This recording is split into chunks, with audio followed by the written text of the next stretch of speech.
Hello, and welcome to OPUS Archives and Research Center. I'm Jennifer Fremont, Archivist and Administrative Director. Today, we're excited to invite our curator, Dr. Devon Deimler, to lead us on a tour of our archival collections. Devon will be sharing her unique perspectives and expertise in mythological studies, depth psychology, and creativity, offering insights into some of the remarkable materials housed here. We invite you to please enjoy the tour. Hi, welcome to OPUS Archives and Research Center. My name is Devon Deimler, PhD, and I am curator here at OPUS, curator of exhibits and events, and I got my PhD in mythology and depth psychology, so I have the privilege of serving as subject expert on our collections as well. OPUS Archives is a really unique and invaluable resource. We preserve, we make accessible the collections of scholars in the fields of mythology, depth psychology, and the humanities. We are a 501c3 nonprofit, distinct from but located on the beautiful campuses of Pacifica Graduate Institute. So I'll be showing you an overview of our collections and facilities on Pacifica's Ladera Lane campus.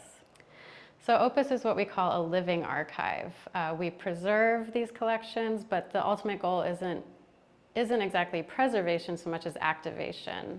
We're here to make these collections accessible so that the ideas in them can be engaged with and dreamed forward into the present and future. We are a resource that's very pertinent and convenient to students at Pacifica Graduate Institute, but we are open to all people. Any interested researchers can come, make an appointment, and do research at OPUS. So we always have on view this display case in Pacifica's admin building on the Ladera Lane campus. And currently on view is an exhibit called Recollections of OPUS. And this exhibit highlights each person in OPUS's collections. So you can see here, going from left to right, top to bottom, OPUS has the collection of pioneering founder of archetypal psychology, James Hillman. Hillman had many, many books and essays published in his lifetime, and is most well known for his own opus called Revisioning Psychology, which was based on his Terry lectures at Yale in the 1970s. He's also very well known for his 1990s book, The Soul's Code. So the Hillman collection has many manuscripts, drafts of his lectures and books, research materials, correspondence with his many colleagues and collaborators. His collection is really remarkable to interact with because he used a cut and paste method of editing. So you can really see the ideas, the process of their forming, his imagination at work. You can see and feel what was left out of the final versions. So it's a real privilege to engage with the materiality of the ideas in his collection. It's really outstanding in that way. We also have the collection of Joseph Campbell, the very popular and renowned mythologist who is often credited with reawakening Americans to mythology. Many people have been reintroduced to myth through his work. So we share the Campbell collection with the New York Public Library. His papers and photographs are housed in New York, and here at OPUS, we have Campbell's many, many audio lectures on cassette. We have his personal memorabilia and artifacts. We have his tarot decks that he used and things like that that are a real pleasure for fans of Campbell to come see. We are also home to the collection of Marion Woodman. Marion was a beloved and prolific lecturer and workshop leader. She worked a lot with analytical and feminine psychology, and she really focused a great deal of her work on the relationship between psyche and soma, the body and the soul, especially in the lives of women. Her collection is heavy on personal artifacts. We have a lot of objects from her personal life that meant a lot to her to have around as she was working on her ideas.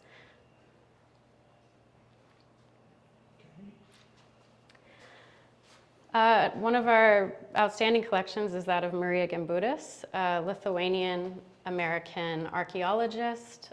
She actually created a term to describe her unique work, which was archaeomythology.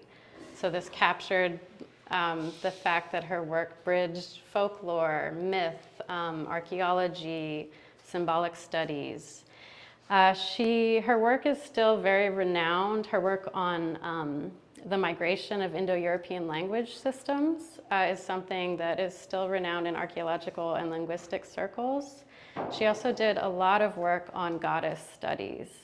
So she led excavations herself through UCLA and discovered over 500 Neolithic figurines, many of which were female appearing in form. So this led her to hypothesize that prehistoric European cultures were female-centric, egalitarian, and worshipped a great mother goddess.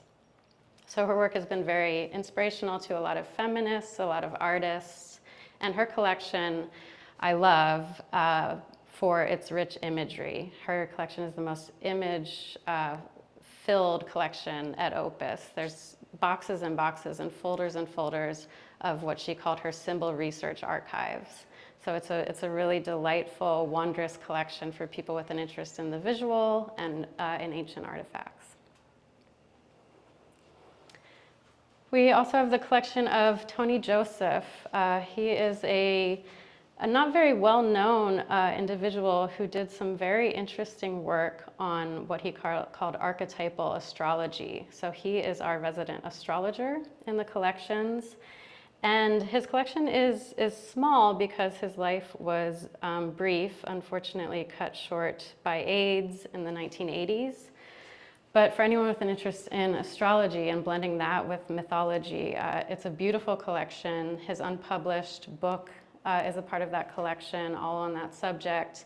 And there's a ton of just little fragments he collected that inspired his work. So I've gotten a lot out of that small collection. Here we have Christine Downing. Chris Downing is a woman of many firsts. She was the first female president of the American Academy of Religion. She's a scholar of myth, of religious studies, of feminist studies, depth psychology. She does a lot of work about Freud. And she is, above all, a teacher. That's what she's been most proud of in her work. So her collection includes a lot of her course materials for Pacifica Graduate Institute. You can see all of her lecture notes. Chris is also known for blending myth and memoir. Her work very much engages personal biography, which means her collection is very open as well. It has a lot of personal correspondence, personal materials, photographs. So it's a unique collection in that way. Chris did a lot of work with goddesses, especially Greek goddesses. So you can see some of her personal items that she kept on her desk on view here. Jane Hollister and Joseph Wheelwright, they were a married couple who studied in Zurich. They studied with Carl Jung and Tony Wolff and Marie-Louise von Franz. And so they spent a lot of time there, and they were important for helping to disseminate Jung's ideas in the States. So they co-founded the San Francisco Jung Institute. This collection is a great one for people with a real interest in that collegiate circle around Jung. And Jane Hollister was also a bit of a pioneer in eco-psychology work as well. So we have papers related to her work with the land and the psyche of the land. Katie Sanford is a very unique collection at Opus. She was a Jungian analyst. She also studied in Zurich. And she does not identify as an artist, but her collection at Opus mainly revolves around 62 paintings that she made over the course of 30 years. And these paintings pictured images that came to her during the Jungian practice of active imagination. So it's a real stellar example of that practice materializing. We also have some lectures from Katie and sketchbooks of her work. Another, what we might call artist in the collection is Jill Mellick. Jill Mellick was an expressive arts therapist and researcher. She did a lot of close collaborations with Marion Woodman. They were good friends. They did workshops together. And so she has books on sort of the creativity of the psyche, and her most recent book is called The Red Book Hours, and this is a big book, a huge study of Jung's process in making his Red Book. So it's very granular. She analyzed the pigments that Jung used. She went to his home where he made the Red Book and looked out, his property to see what kind of view he was working with as he was making his Red Book paintings.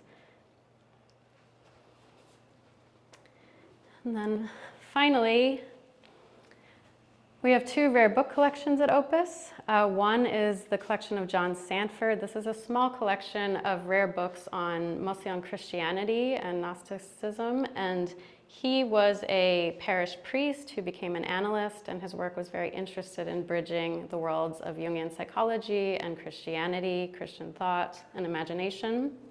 And then we also have the rare book collection of Judge William Henry Barnes.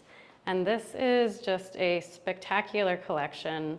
Barnes was a judge in Ventura County, and when he lost his wife in 1909, he felt a real longing to try to stay in communication with her, as anyone would. And so he turned to spiritualism.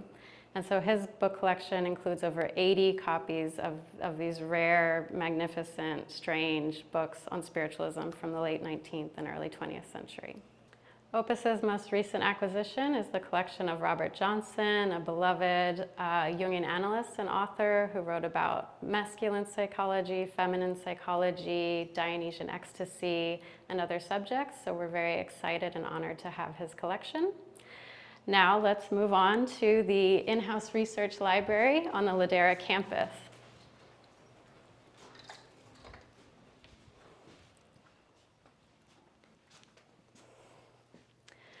So this space is a very special, warm space for people to come and utilize. This is, as I said, our in-house research library. So people can come here. They cannot check books out, but they are free to come during business hours and read what we have available. On this wall, we have the personal library of Marion Woodman. So these were her books that she read and took notes from and used as a real labor of love in her own writing and workshops. We also have in this library from about here down through this wall, many volumes on mythology primarily that were donated by the Joseph Campbell Foundation. So this is a really incredible resource for students and the interested public to utilize. Rare volumes on myth. We have Andrew Lang's fairy books here. We also have many psychological journals available, Spring Journal, Psychological Perspectives, and we have a great collection of the Aranos yearbooks, which are an invaluable resource for depth psychology and myth gathered from these meetings that would happen very often in the old days with Jung and his circle, and the first few volumes were edited by Joseph Campbell. James Hillman was a part of this. So there was a real representation of the collections at Opus at these gatherings. We also have books here representing the publications of the authors in our collections. So we have most everything that's been published by anyone whose archive is housed at Opus, including translations of their work if those are available. This space also doubles as some extended exhibition space. So you can see here that we have more items on view, and this is a great extra space to use, especially for more light-sensitive materials. So again, we have all of the collections represented here in the gallery today, and we often have gallery hours during Pacifica conferences in this space. So here we have a really fun, fabulous image of James Hillman tap dancing. We also have other portraits of some of the luminaries in our collection, Joseph Campbell, Maria Gimbutas, James Hillman again, Marion Woodman there on the end above her library books. And we also, here's a good example of some of the artifacts from Joseph Campbell's collection. This was his personal chess set and a little paper boat that was sent to him. And then on this wall, there are some examples of Katie Sanford's paintings with her active imagination imagery.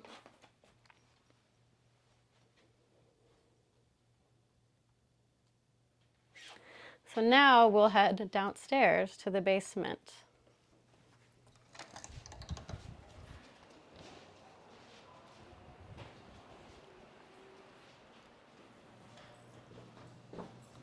So heading down into the depths of Ladera, I really do often think of this as going into some of the depths of depth psychology. A lot of the core ideas of depth psychology in the modern era are housed here, are taken care of here. And so it makes some sense that we have to do a descent to help visit these ideas and bring them back up into the world again.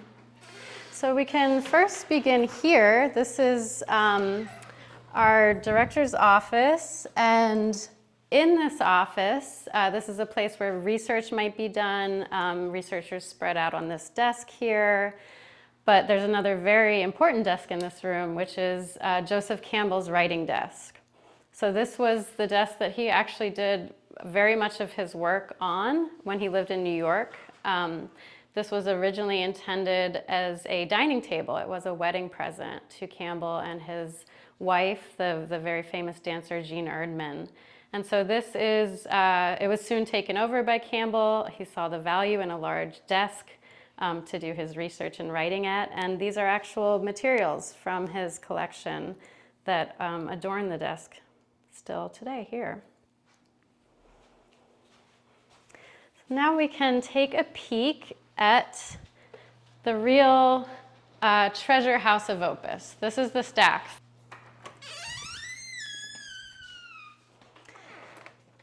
So this is the stacks, and as you can see, this is a very archivally protected room covered in plastic. The materials in here are housed in archival boxes. It's temperature and humidity controlled.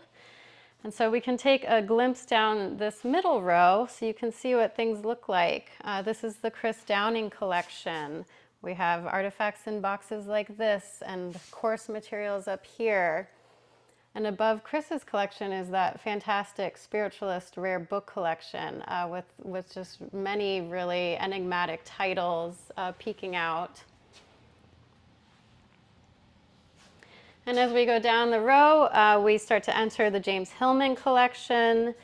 You can see some diplomas here, and then just many, many boxes of manuscripts, research materials, publicity materials. He collected many, many dreams of animals. People would send him their dreams of animals for decades. And so we have boxes of that research, which is a very tender part of his collection.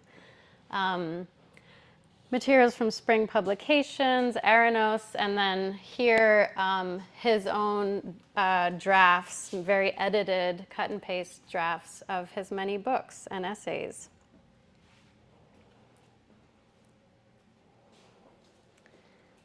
And then Campbell's collection is down here, Katie Sanford to the left.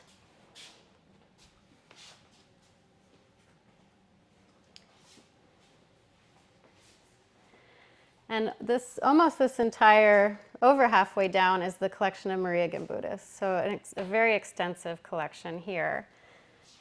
And along the way, we have Tony Joseph. We have Adolf Guggenbull Craig. Slides from Maria's lectures. We also have some items from her excavations, pottery shards, some fossils. She also has many, many replicas in her collections of goddess figurines. So those are really fascinating things to see and hold. Here we have a bit of Jill Mellick's collection, right next to her friend, her dear friend, Marion Woodman. Some nice photos.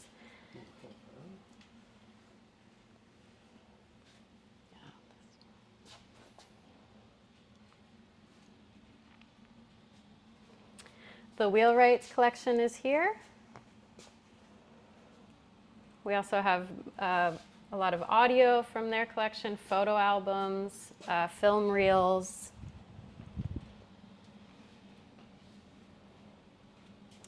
And there we have it. So our final stop is just next door.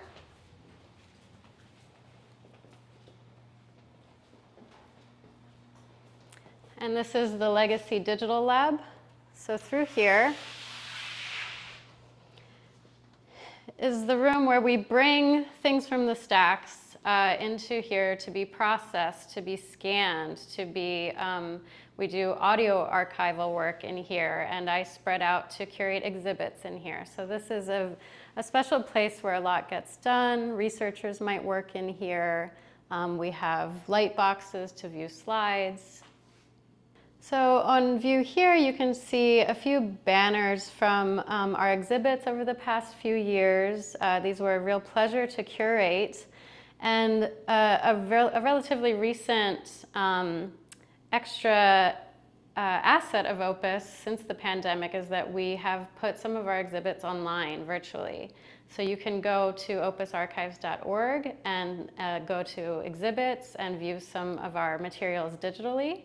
That way, there's also lots of information on the website about OPUS in general, more info about the collections, grant opportunities, and our database.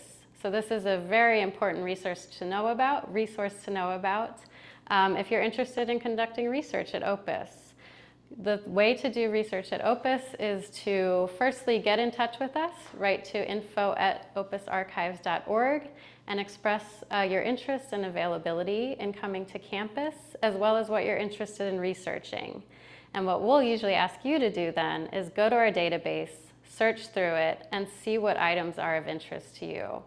So you can use extensive drop-down menus to see lots and lots of items from the collections. Everything's cataloged as much as it can be and is always being updated. Or you can use a keyword search to look for exactly what you're hoping to find here. And we can always assist you in finding more materials as well. So that wraps up my tour. Thank you so much for being with me, and I hope you enjoyed it and will come visit us soon.